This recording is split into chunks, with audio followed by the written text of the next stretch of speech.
আমার অনেক আদরের মাইয়া এই ভাঙা বাড়িতে থাকে। আবার তুমি তুই ছাগল পালন করতে পারো?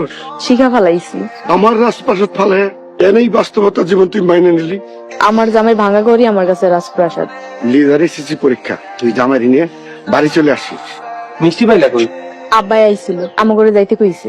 তোমার তো ভালো কোনো কাপড় নাই। যা আছে হেডেই ফিরে যাম। তোমার জামাই কুমিল্লা থেকে রসমালাই আনছে তোমার লেগে। তোমার জামাই নাটোর থেকে কাঁচাগোল্লা নিয়ে আইছে। নাজমা পাইছে। তুই একলা আইছত কেন? তোর জামাই কই? রাতুল বাকি দুলাভাই গুলোকে খারায় কথা কইতাছে। তোরা দেখলো কি? বিস্কুট বিস্কুটের প্যাকেট নিয়ে আইছে। যা পারছি তাই আনছে। গরিব ফেরিওয়ালার বউ আর কি আনবো? আপা নিজের পছন্দে বিয়ে করলেও ভালাই আছে। বাড়ির কাজের বউ এরকম পোশাক পরে না। এমন জামাই আমগো বংশে আছে? দেখা শুনে একটা গরিব পোলারে তুই বিয়ে করলি? কোটি টাকার বিজনেস পেলে চলে আসছি, বড় একটা চাকরি করি। এই ছুটি নিয়ে কি একটা ঝামেলা। আসসালামু আলাইকুম। বড় দুলা ভাই, মেজো দুলা ভাই কেমন আছেন? তোমার এই অবস্থা কেন? গরিব মানুষ, ফেরিওয়ালা। তুমি কি এখনো ফেরি করে জিনিসপত্র বিক্রি করো? হ্যাঁ দুলা ভাই, সিরামিক্সের ব্যবসা করি। নাজমার জীবনটা তুমি হাতে ধরে নষ্ট করলা। তুমি আমার ফ্যাক্টরিতে চাকরি করবা? হ্যাঁ, তুমি ফ্যাক্টরিতে চাকরি করলা আর নাজমা আমার বাসায় কাজ করলো। আমরা ভালো আছি। ফেরি করে নাজমারে কি দিছো? তোমার আপারে দেখো, 10 ভরি স্বর্ণ কিনে দিয়েছি, আর আমি আমার বউরে ঢাকায় ফ্ল্যাট কিনে দিছি। দুলা ভাই, আমি বাড়ির দিকে যাই। আসসালামু আলাইকুম আব্বা। ওয়ালাইকুম আসসালাম। বাকি জামাইরা কি আইছে? তুমি বাড়িতে যাইবে না? আমি যাইলে খবর দিছি, বড় বড় করে মাছ ধরুম জামাইকে জন্য। আব্বা তুমি পানিতে নাইমো না, তাহলে কিন্তু তোমার ঠান্ডা লাগা যাইবে। বাবার কষ্ট যদি তোরা বুঝতি, তাহলে এই কামটা তুই করতে পারতি না। এই দিনটা আমার আজকে দেখতে হতো না। আমি তো 2 দিনের ছুটি নিয়ে আসছি, একটু ঝামেলা হয়েছে তার জন্যই তো আসছি। তুমি কিন্তু নাজমার জামাইয়ের সাথে কম কথা কইবা। কার থেকে গামের গন্ধ আসে, ওর সাথে কথা বলতে তো কিনা না। নাজমা একটা কামলার লগে বিয়া বইলো শেষমেশ। কিন্তু ভাব নাই জমিদার।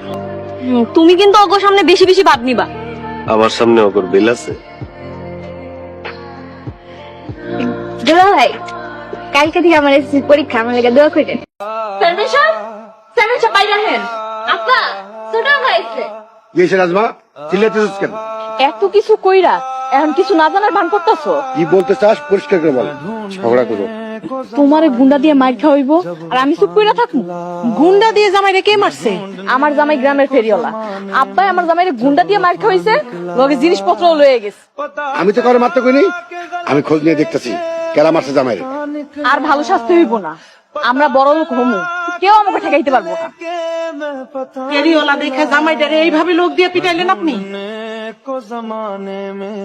অনেক ব্যথা নাজমা। গরম পানি সেক দিলে ব্যথাটা একটু কমবো। ঘরে তো কিছুই নাই, দুপুরে খাইবা কি? একদিন না খেলে কিছুই হইব না। রাজমা, কি রে গরিবের বউ? তোর জামাইরে নিয়ে গ্রামে গ্রামে ফেরি করতে যাবি না? রাতুল ব্যথা পাইছে। ব্যথা পাইছে না পোলাপানে তোর ইচ্ছা মতো পিটাইছে? আমাদের কাছে লুকানোর কিছু নাই, আমরাই গুন্ডা দিয়ে মার দিয়েছি, তাই তো দেখতে আইলাম কেমন মারটা দিচ্ছে। আপনারা আমার জামাইরে গুন্ডা দিয়ে মার খাওয়াইছেন? রাতুল আমাকে ব্যাগ নিতে তেরামা করছে, তাই গাড়ির তেরারোপটা সোজা করে দিচ্ছে। আমাদের সাথে লাগতে আইসো না, একটা ইশারা দিব একদম বিধবা হয়ে যায়। তোমরা আমার বোন হয়ে আমার লগে এমন করতেছো কেন? এলাকাতে আর ফেরি করতে যাবি না। তুই তোর জামাইরে আমাদের বাড়িতে কাজ করতে বলিস, ভালো একটা বেতন দিবে। আর তুমি তুমি কাম করো আমার বাসায়। আমার জীবন গেলে গাও, আমি তোমাকে বাড়িতে কাম করবো না। তাইলে তোমাকে বড়লোক হওয়ার স্বপ্ন পূরণ হইতে দেবো। চলো সবাই। আমরা কি এমন অন্যায় করছি সবাই আমাগুলোকে এমন করতেছে কেন? তোমার সবচেয়ে বড় অপরাধ তুমি গরিবের বউ। আমার মেয়ের জামাইরে কেরা মারছে কইতে পারো? মায়ের জামাইরে মারছে? কোন মায়ের জামাইরে মারছে? নাজমার জামাইরে। ফেরিওয়ালারা ওর মারলো কেটা? সেটাই তো আমি জানতে চাই। মায়েরা নাকি ওর কাছের জিনিসপত্র সব নিয়ে গেছে। ব্যাপারটা আমি দেখতেছি। খোঁজ নিয়ে আজকের মধ্যে আমার জানাবে। টাকাটা মাথায় দিলা দাও। তোমার যদি ওরা কিছু করে? আমি এসব ডরাই না।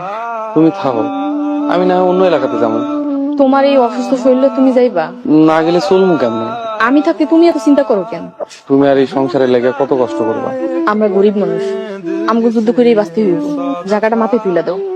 কি হয়েছে? তোমার এত ক্লান্ত লাগতেছে কেন? একটা দুঃসংবাদ আছে, ফ্যাক্টরির 1 কোটি টাকার প্রোডাক্ট রিজেক্ট হয়ে গেছে। ও মাই গড। শ্রমিকদের বেতন দেওয়ার জন্য এই মুহূর্তে আমাকে যেভাবেই হোক 50 লাখ টাকা ম্যানেজ করতে হবে। এত টাকা তুমি এখন কই পাইবা? আসমার জামাইয়ের কাছে যাই, আমি এখনই আসমার একটা ফোন দিই। সামনাসামনি গিয়ে কথা বলতে হবে। এক বোনের বিপদে আরেক বোনের ঠিকই পাশে পাবো।